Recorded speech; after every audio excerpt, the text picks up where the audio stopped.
everyone, so I'm excited to start a new series, and this is going to be the first episode in that series, but it's what I'm calling Project Factor. And that stands for Fake Raptor, and my friends have been calling the truck the Factor for quite some time now, and so it's time to finally make it true. So I'm going to do a lot of things in this series, probably over a handful of videos.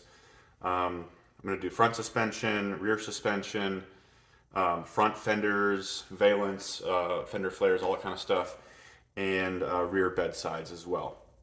Down the road, I plan on doing the rear axle. Those are pretty pricey and a little bit hard to come by. And once I do the rear axle, I'll have to do the front, either the front differential altogether or the gears. I'll have to re-gear or something like that. So we'll figure that out. And throughout this whole series, I'm going to track the price and keep you updated with what everything's costing. Because I think a lot of the arguments I'm probably going to get in the comments are, why didn't I just buy one? And hopefully we can prove that it's cheaper to kind of do it yourself rather than go out and buy one. Everything that I've seen listed right now, especially used cars, obviously are ridiculous, and Raptors are always expensive. So I think we're going to make out okay. So in this first episode today, we're going to focus on the rear suspension. And what I consider that to be are the rear leaf springs, the rear shocks, and I'm throwing the lift block in there as well. And I'll explain a little bit why I'm doing that later on. I already have the rear leafs in. It's a pretty basic install, so any leaf spring installation that you've seen would basically cover that, so it's not too difficult. I went with Gen 2 Raptor shocks, which I'll throw up on the screen now, and I went with those for a couple reasons. One, they are 3.0s and they still bolt right on to basically my truck, a 2013, would be a Gen 1 Raptor. So the Gen 2s still fit the axle and the shock mounts. So no problem there. And additionally, you get some more travel as well. So what I'm going to do is I'm going to put the shocks on and see how much extra travel I get, and then use the ProRyde adjustable lift block system to kind of fine tune where I want it. And the reason I'm doing that is because I'm adding a lift block is because I'm hitting my Fox bump stops like all the time when I'm just driving around normally. It's super annoying, and I know I'm losing travel. So by spacing the axle a little bit lower, I should be able to utilize more of that travel. And with the longer shock, I'm not putting it at risk of overextending or anything like that. All right, so I will walk you through what I'm doing and kind of show you what I'm talking about, and give you any tips or tricks along the way. And hopefully, if you're someone that wants a Raptor but can't afford a Raptor, maybe this is a avenue for you. All right. Okay, so here's the shocks we'll be using. I got these from a gentleman in Idaho for about $400. And like I said before, these are the Gen 2. And the biggest difference between the Gen 2 and the Gen 1 is the diameter. These, the Gen 2, are 3 inches in diameter, while the Gen 1s are only 2.5. Additionally, these are about 1.5 inches longer. The Gen 1s were 29.5 in overall length, and these are 31. And as far as stroke goes, unfortunately, it only gets me about 1/2 inch from 11.5 into the Gen 2 being 12. So the additional length is going to help me when I put that lift block on. Okay, and speaking of lift blocks, in front of you you're seeing the ProRyde 3-in-1 block kit. And it's kind of a neat system. Basically, you can buy one single kit, and it comes with the lift blocks, the U-bolts here, and all the hardware. You can buy one kit, and you can kind of like fine tune as needed. So you're not stuck with, you're not out $150 or whatever with the wrong block size. So I thought it was a pretty cool thing. I haven't seen a lot on the internet about it, but basically for the Gen 1 Raptor, this kit gives you a lift of either a 1/2 inch with just this block alone. If you use the like intermediate block here, it gives you a total of 1 inch. And then if you use the final block on top, it gives you a total of 1.5 inches. This kit is going to be probably temporary. One of the big complaints on Raptors is that the lift blocks cause a lot of axle wrap because they're kind of tall already. You know, this is already, I don't know, over 1 inch. This is already over 2 inches. So that's obviously not ideal. So this will be temporary until I can afford a set of Devers, which are a set of really nice leaf springs that basically eliminate the need for a lift block of any kind because the leaf pack is so thick. So that's probably what I'll do eventually down the road, but this will be temporary to make the truck a little bit more enjoyable to drive on and off road. All right, so I have the truck at full droop. It is barely off the ground there. And I'm starting to take some measurements. So I basically measured from eye to eye, and I got a measurement of 29 inches. And I measured the vertical distance from basically the lower shock mount up to parallel with the upper shock mount there. And I believe I got 26 inches. And that I measured the horizontal distance from basically the vertical to the upper shock mount there. And I got about 12 inches. So let me show you the math real quick and let you know what I decided. Okay, so here's my quick notebook calculations. On the left, here's my original measurements. And as you can see, the diagonal is 29 inches, which does match the Gen 1 shock length, so they knew what they were doing. A vertical distance is 26 and a horizontal distance is 12. So what I wanted to see is, depending on the lift I added, what diagonal distance or shock length would I get? And so this is my math on the right here, or my diagram on the right. So I think my overall height I want to achieve is 27.75, and that'll give me a extended shock length of 30.25. So basically, the current block, it's a little confusing, but the current block I have in there now it's a halo lift block for regular F-150, and it's only 2.5 inches. The stock block is 2.75, and so obviously the 1.5 inch lift from ProRyde here will raise it to 4.25. So from my current position with the current block that's in it, it's going to be a delta of 1.75. So that's how I ended up with 27.75, and I think I like 30.25. I really want to avoid collapsing the shock in on itself and causing it to obviously break if it's under full compression. So I think this will help me avoid that. Okay, so the next thing I'm going to do is I'm going to lower the truck back down, and I'm going to start removing the old blocks and putting in the new ones. I'm going to do that I'm going to actually put the jack on the leaf spring, and I'll use a block or whatever, and that pushes the leaf spring up out of the way, and then I can slide the new block in and get it in place. All right, so I already ran into an issue, and I was kind of expecting it, and I'll show you what the problem is. So basically, these are these RPG bump plates. They go on your axle, and that's where the hydraulic bump stop, it smacks this area here instead of hitting your axle. Anyway, so that goes on to the bottom of the block like that, or goes between the block and the leaf spring. No, I take that back. It goes between the block and the spring perch. And so basically, when you put this in, there is no bite for the block to go into the spring perch and actually lock in. So I'll show how RPG suggests you do this with the OEM blocks, because you have the same issue with this. So I'll put a clip on that right now.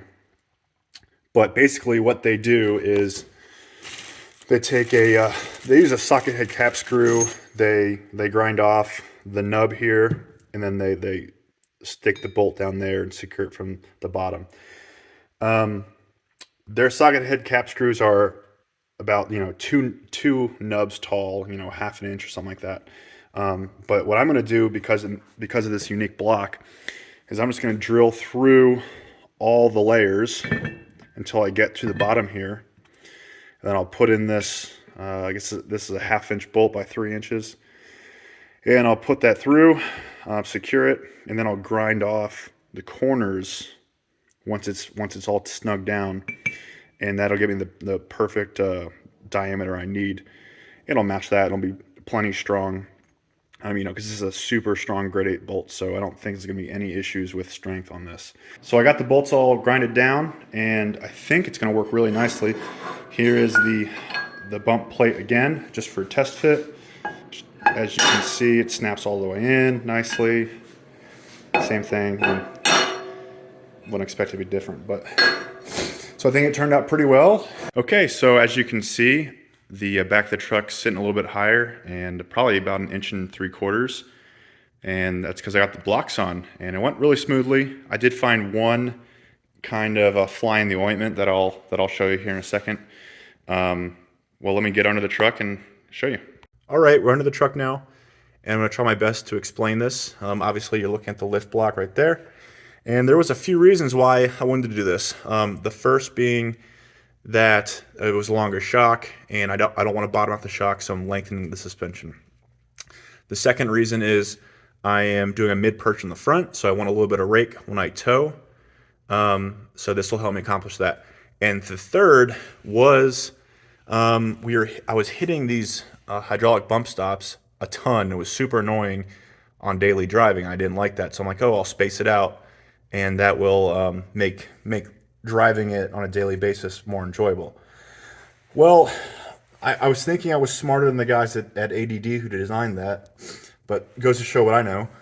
So the amount of travel originally between the bump pad and the bump plate there, in combination with the travel of the shock, was pretty much the same as the distance between the top of the spring here and this bracket that holds the bump stop on, the hydraulic bump stop. So by lowering the axle down, I'm gonna be contacting the top of, or like the bottom of this bracket all the way up here with the top of the spring before I fully engage the bump stop there. So I know that was a really long explanation, but I'm gonna fix this with these bump stop extensions, bump pad extensions. I got these from RPG actually a while ago because I thought I was going to need them for something else. I didn't end up needing them, but they're going to come in perfect now. So they're about 1 inch longer, so I won't be able to use the full travel of the bump stop, the hydraulic bump stop. So I'll have to up the pressure a little bit to make sure I don't bottom out the suspension and smack the spring against that bracket up there. So next step is getting the shocks on.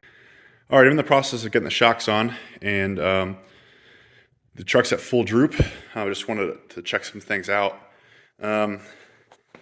One thing I was concerned about was the brake lines, and those come down on the driver's side right here. I'm gonna try not to get under the truck because it's not supported right now. But the brake lines still have a little bit of flex at full droop, but they're probably a little bit too tight for my liking. So I'll probably soon here upgrade to some extended brake lines. I know RPG and was it SDHQ? I think that's what it is. They offer extended brake lines, so I'll probably upgrade and get a set of those, just to protect the brake lines. They seem like they'd be okay, but if you're doing this repeatedly, I don't know if they'd last very long. So just want to throw that in there. All right, guys, ran into another issue, but I guess we're learning a lot today. So on, I guess this year, Gen 2 shocks to Gen 1, I think F-150 and Raptor would apply because the shock mounts are the same spot on the Raptor as the F-150. You can't run these shock guards, the plastic protector there that protects the shaft from like rocks and stuff, because it interferes with, I believe this would be called the U-bolt bracket or mount. here. But yeah, this big cast piece of metal here, it hits on this corner. So maybe I'll look into modifying this with maybe I'll like Dremel out an area because really a lot of the debris is going to be coming from the front. So maybe I can modify this later to get it to fit nicely, but we'll see. But for now, I'm just going to remove it and so I can get this thing bolted on. All right, the 3.0s are in. The truck's looking pretty sweet, especially like this. I guess technically I didn't really add any droop to this because I didn't change the springs out, and that's the limiting factor. But the setup, I think, is going to work a lot nicer. Okay, so I think I got these shock guards cut out. What they need to do, I traced it with a screw while it was on the truck to kind of get an idea of what it needs to look like. So hopefully it's accurate. It might need a little fine tuning, but it looks kind of goofy. You're not gonna see this unless you're under the truck and you know what you're looking at. And it'll protect the shock shafts. So shock shafts are super expensive, especially right now. So I think it's worth it. All right, let me slap those in. Okay, I got the shock guards on. I got, I think, plenty in clearance. See if you can see down there with the lighting. Yeah, kind of. But there's plenty of clearance there around that lower U-bolt mount there, but should work out nicely. All right, now I think this should be the last step, and that's going to be putting on the longer bump pads here. And it should just be one bolt each. Might be a little rusty, but we'll figure it out. All right, so I got the bump pads put in.